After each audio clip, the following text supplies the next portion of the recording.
Begini, saya cakap, macam saya katakanlah, bila saya menyentuh sesuatu, saya bukan cakap sebab saya nak menghina, saya bukan cakap sebab saya suka-suka. Okay, saya cakap juga banyak kali, bila kita menyanyi, kita try to connect our story to the story in the lyrics. So itu akan memberi kita nyawa bila kita bernyanyi, kita connected to the story. So seolah-olahnya kita yang bercerita, cerita itu tentang kita.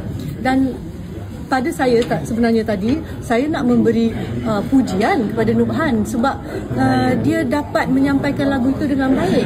Emosi dia connect dengan lagu tu. So itulah saya tanya dia, adakah ini berdasarkan kepada real story, which I think is not a problem. I think manusia zaman sekarang tak boleh ni lah, jangan oversensitive, boleh tak? Kita hidup ni, kalau kita sensitif sangat, nanti itulah jadi anak-anak zaman sekarang ni strawberry.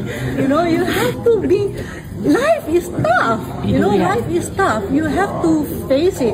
And lagi you rasa macam, oh ni tak boleh, tu tak boleh, susahnya nak hidup.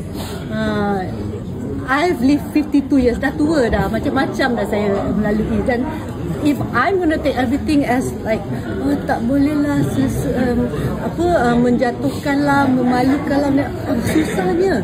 Sebab like I said, kita punya matlamat di sini bukan untuk menjatuhkan, tapi we are trying to connect the story and to make people realize, oh ini sebabnya saya Judy ni berkata sesuatu, bukan saja suka-suka. Sebenarnya nak puji pun salah.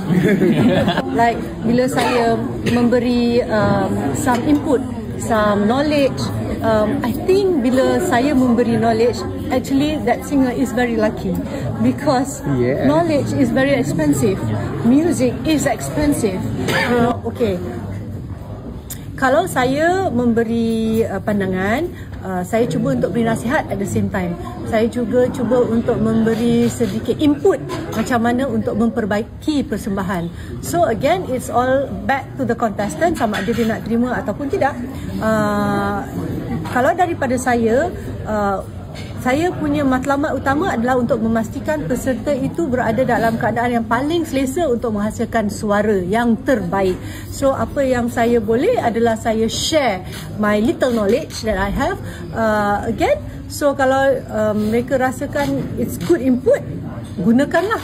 You know, so at the end of the day, yang mendapat the good benefit yang dapat benefit adalah peserta tu, bukannya juris.